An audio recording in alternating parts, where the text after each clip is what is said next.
صبح طلوع ہوئی۔ ناصر اب قدم گھسیٹ رہا تھا، لیزا گھوڑے پر سر رکھے سوئی ہوئی تھی۔ گھوڑا معمولی سی چال چل رہا تھا۔ ایک جگہ پانی اور گھاس دیکھ کر گھوڑا رک گیا۔ لیزا نے نیند سے چونک کر کہا، خدا کے لیے اسے مت گھسیٹو، اسے ذرا کھا پی لینے دو۔ گھوڑے نے پانی پی لیا تو ناصر اس کی لگام پکڑ کر چل پڑا۔ گھوڑا دوڑنے کے قابل نہیں رہا تھا۔ ناصر بھی تھک ہار کر سوار ہو گیا۔ لیزا کا رنگ پیلا پڑ چکا تھا، اس کے منہ سے بات بھی نہیں نکلتی تھی۔ ناصر کو یہ تو معلوم ہی نہیں تھا کہ سلطان ایوبی کہاں ہوگا۔ وہ ترکمان کو جا رہا تھا، سلطان ایوبی آگے چلا گیا تھا، جسے بعد میں کوہ سلطان کا نام دیا گیا تھا، مگر وہ اب وہاں بھی نہیں تھا، اس مقام سے بھی آگے چلا گیا تھا۔ ناصر کو ترکمان اور کوہ سلطان کی چٹانیں نظر آنے لگی تھیں، اور وہ سوچ رہا تھا کہ کس طرف سے جائے۔ سورج بہت اوپر آ گیا تھا۔ اس وقت سلطان ایوبی ایک چٹانی ویرانے میں اپنے عملے کے ساتھ وہاں کا جائزہ لے رہا تھا۔ اس نے عملے کو ایک جگہ رکنے کو کہا اور اکیلا ہی ایک طرف نکل گیا۔ اس کے ذہن میں شاید اپنی فوج کی پیش قدمی کی کوئی اسکیم تھی۔ گھوڑے سے اتر کر وہ ایک چٹان پر چڑھ گیا۔ چاروں فدائی اس چٹان سے تھوڑی ہی دور ایک جگہ چھپ کر اسے دیکھ رہے تھے۔ وہ کچھ دیر اوپر کھڑا ادھر ادھر دیکھتا رہا۔ نیچے آنے دو، ایک فدائی نے اپنے ساتھیوں سے کہا۔ اس کے محافظ قریب ہی کہیں چھپے ہوئے ہوں گے، دوسرے نے کہا۔ آج بچ کر نہ جائے، ایک اور بولا۔ صرف ایک آدمی آگے جائے گا، چوتھے نے کہا۔ وار پیچھے سے کرنا، ضرورت پڑی تو باقی آگے جائیں گے۔ سلطان ایوبی چٹان سے اترا اور گھوڑے پر سوار ہو کر کسی اور طرف چلا گیا۔ فدائی اس کے پیچھے پیچھے گئے۔ حملے کے لیے یہ جگہ موزوں نہیں تھی۔ ناصر ابھی بہت دور تھا۔ سلطان ایوبی ایک بار پھر گھوڑے سے اترا، ایک اور چٹان پر چڑھا، تھوڑی دیر بعد وہاں سے اترا اور گھوڑے کی لگام پکڑ کر پیدل چل پڑا۔ فدائی اس سے ذرا ہی دور چھپے ہوئے تھے۔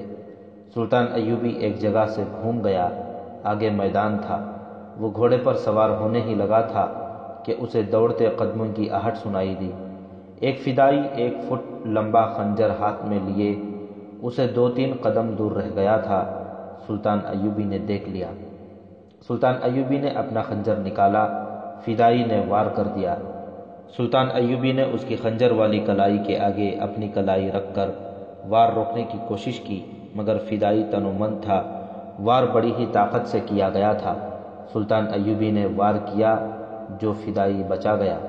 چٹان کی اوٹ سے ایک اور فدائی نکلا، اس نے بھی وار کیا، جو سلطان ایوبی نے بچا تو لیا، لیکن اس کے کولہے کی کھال کو چیر گیا۔ سلطان ایوبی گھوڑے کی اوٹ میں ہو گیا۔ ایک فدائی ادھر آیا تو سلطان ایوبی نے بائیں ہاتھ کا گھونسا اس کے منہ پر مارا۔ وہ پیچھے کو گرنے لگا تو سلطان ایوبی نے خنجر اس کے دل کے مقام پر اتار کر زور سے ایک طرف کو جھٹکا دیا۔ وہ فدائی ختم ہو گیا۔ دوسرے نے اس کے پیچھے سے وار کیا، لیکن سلطان ایوبی بر وقت سنبھل گیا۔ فدائی کے خنجر کی نوک سلطان ایوبی کے ایک بازو میں لگی۔ یہ زخم بھی گہرا نہیں تھا۔ باقی 2 فدائی بھی سامنے آ گئے۔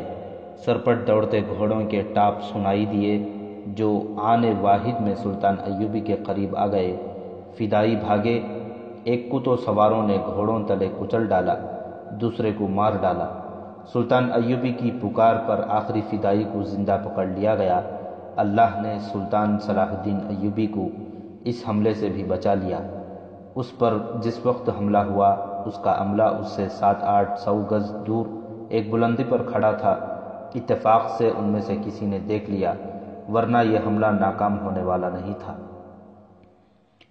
یہ قاتلانہ حملہ مئی 1176 عیسوی ذی القعدہ 571 ہجری کا ہے۔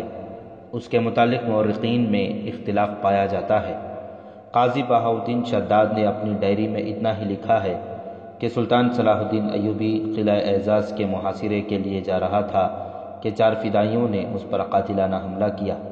اللہ تبارک و تعالیٰ نے اسے بچا لیا۔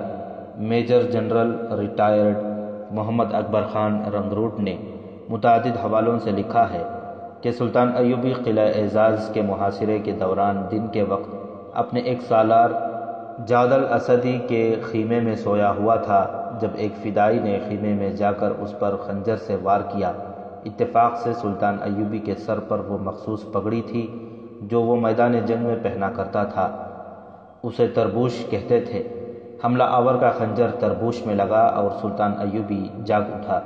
فوراً ہی 4-5 فدائی اندر آ گئے اور ان کے ساتھ ہی سلطان ایوبی کے باڈی گارڈ بھی اندر آ گئے، جنہوں نے فدائیوں کو ہلاک کر ڈالا۔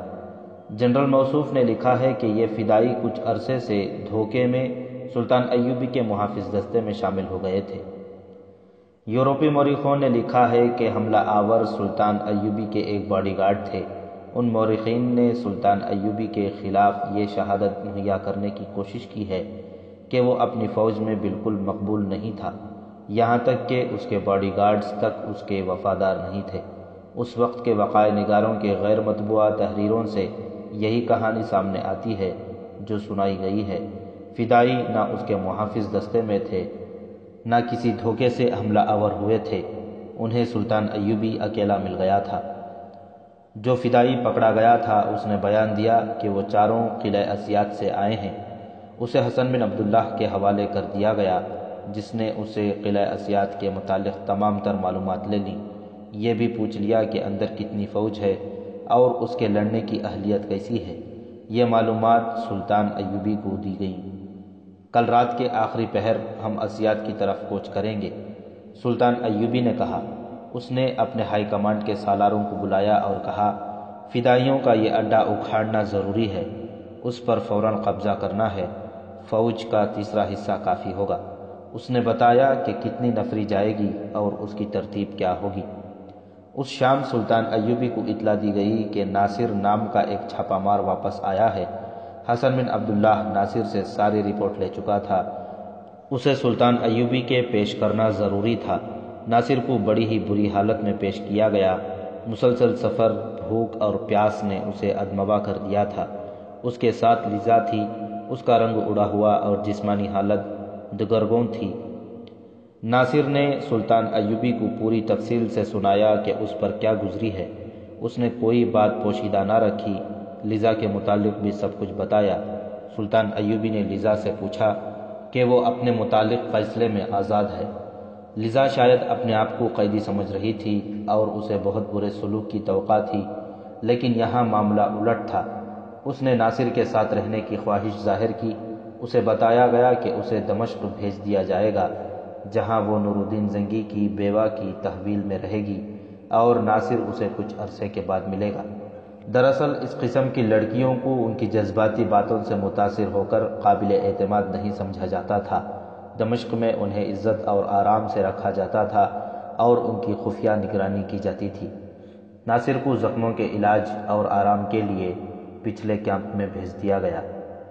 شیخ سنان کا غصہ ابھی ٹھنڈا نہیں ہوا تھا کہ گمشتگین اسے دھوکہ دے گیا تھا۔ اس نے گمشتگین کے قافلے کے تعاقب میں جو آدمی بھیجے تھے ان میں سے صرف 2 واپس آئے تھے۔ وہ تھیریسا کو اٹھا لائے تھے، لیزا کو ناصر بچا لے گیا تھا۔ شیخ سنان تھیریسا سے انتقام لے رہا تھا، اسے اس نے قید میں ڈال رکھا تھا۔ تھی تو وہ بہت ہی خوبصورت لڑکی، لیکن شیخ سنان کی نظر لیزا پر تھی۔ دن کا پچھلا پہر تھا۔ اسیات کے قلعے کی دیواروں پر کھڑے سنتریوں نے دور گرد کے بادل اڑتے دیکھے۔ گرد آگے ہی آگے آ رہی تھی۔ سنتری دیکھتے رہے حتیٰ کہ گرد میں سینکڑوں گھوڑے نظر آنے لگے۔ پھر پیادہ فوج نظر آئی۔ سنتریوں نے نقارے بجا دیے۔ کمانڈروں نے اوپر جا کر دیکھا، شیخ سنان کو اطلاع دی، وہ بھی سامنے والی دیوار پر چڑھ گیا۔ اس وقت فوج قلعے کے قریب آ کر محاصرے کی ترتیب میں ہو رہی تھی۔ شیخ سنان نے مقابلے کا حکم دے دیا۔ قلعے کی دیواروں پر تیر انداز پہنچ گئے، لیکن انہوں نے کوئی تیر نہ چلایا کیونکہ وہ باہر کی فوج کا رویہ دیکھنا چاہتے تھے۔ سلطان ایوبی کو قلعے کے اندر کی معلومات مل چکی تھیں۔ ناصر اس کے ساتھ تھا۔ 2 منجنیقیں نصب کر دی گئیں۔ ناصر نے انہیں بتایا کہ شیخ سنان کا محل کہاں ہے اور کتنی دور ہے۔ اس کی رہنمائی میں منجنیقوں نے پہلے بڑے پتھر پھینکے جو ٹھکانے پر پڑے۔ سنان کے محل کی دیواروں میں شگاف پڑ گئے۔ قلعے سے تیروں کا مہ برس پڑا۔ سلطان ایوبی کے حکم سے منجنیقیں سے آتش گیر مادے کے سر میں بہر ہانڈیاں اندر پھینکی گئیں۔ یہ سنان کے محل کے قریب گر کر ٹوٹیں۔ سیال مادہ دور دور تک پھیل گیا۔ اسے آگ لگانے کے لیے فتیلے والے آتشیں تیر چلائے گئے، لیکن آتش گیر سیال پر نہ گرے۔ تیر ٹھکانے پر پھینکنا آسان نہیں تھا، انہیں قلعے کی دیوار کے اوپر سے اندر جانا تھا۔ اتفاق سے قریب کہیں آگ جل رہی تھی۔ ایک ہانڈی ان کے اتنا قریب پھٹی کہ آگ نے اس کے مادے کو شعلہ بنا دیا۔ دوسرے ہی لمحے سنان کا محل شعلوں کی لپیٹ میں آ گیا۔ وہاں بے شمار آتش گیر مادہ گرا اور بہہ بہہ کر پھیل گیا تھا۔ شیخ سنان پر شعلوں نے دہشت طاری کر دی۔ اس کی فوج صلیبیوں اور مسلمانوں کی لڑاکا فوج نہیں تھی، یہ نشے اور کاہلی کی ماری ہوئی فوج تھی۔ سنان نے حقیقت کو تسلیم کر لیا اور اس نے قلعے پر سفید جھنڈا چڑھا دیا۔ سلطان ایوبی نے جنگ بندی کا حکم دے دیا اور کہا کہ شیخ سنان سے کہو کہ باہر آئے۔ ہر طرف خاموشی طاری ہو گئی۔ ذرا دیر بعد قلعے کا دروازہ کھلا اور شیخ سنان 2-3 سالاروں کے ساتھ باہر آیا۔ سلطان ایوبی اس کے استقبال کے لیے آگے نہیں بڑھا، اس کی نگاہ میں سنان مجرم تھا۔ وہ جب سلطان ایوبی کے سامنے آیا تو سلطان نے اسے اور اس کے سالاروں کو اتنا بھی نہ کہا کہ بیٹھ جاؤ۔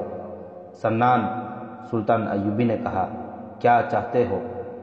جان کی امان، شیخ سنان نے شکست خوردہ آواز میں کہا۔ اور قلعہ؟ سلطان ایوبی نے پوچھا۔ مجھے آپ کا فیصلہ منظور ہوگا۔ اپنی فوج کے ساتھ قلعے سے فوراً نکل جاؤ، سلطان ایوبی نے کہا۔ تم کوئی سامان اپنے ساتھ نہیں لے جا سکو گے۔ اپنی فوج کو سمیٹو، کسی کمانڈر اور کسی سپاہی کے پاس کوئی اسلحہ نہ ہو۔ یہاں سے خالی ہاتھ نکلو۔ تہ خانے میں جو قیدی ہیں انہیں وہیں رہنے دو، اور یاد رکھو سلطنت اسلامیہ کی حدود میں نہ ٹھہرنا، صلیبیوں کے پاس جا کر دم لینا۔ تم نے اب کے جو 4 فدائی میرے قتل کے لیے بھیجے تھے وہ بھی مارے گئے ہیں۔ میں نے تمہیں بخش دیا ہے، سفید جھنڈا تمہیں چڑھایا ہے۔ میں قرآن کے فرمان کا پابند ہوں۔ میں کہہ نہیں سکتا خدا تمہیں معاف کرے گا یا نہیں۔ اپنے آپ کو مسلمان کہنا چھوڑ دو، ورنہ میں تمہیں اور تمہارے فرقے کو بحیرہ روم میں ڈبو کر دم لوں گا۔ جب سورج غروب ہو رہا تھا، دور افق پر انسانوں کی لمبی قطار سر جھکائے چلی جا رہی تھی۔ شیخ سنان اسی قطار میں تھا۔ اس قطار میں اس کے سپاہی اور اس کے سالار بھی تھے، اور اس قطار میں اس کے پیشہ ور قاتل بھی تھے۔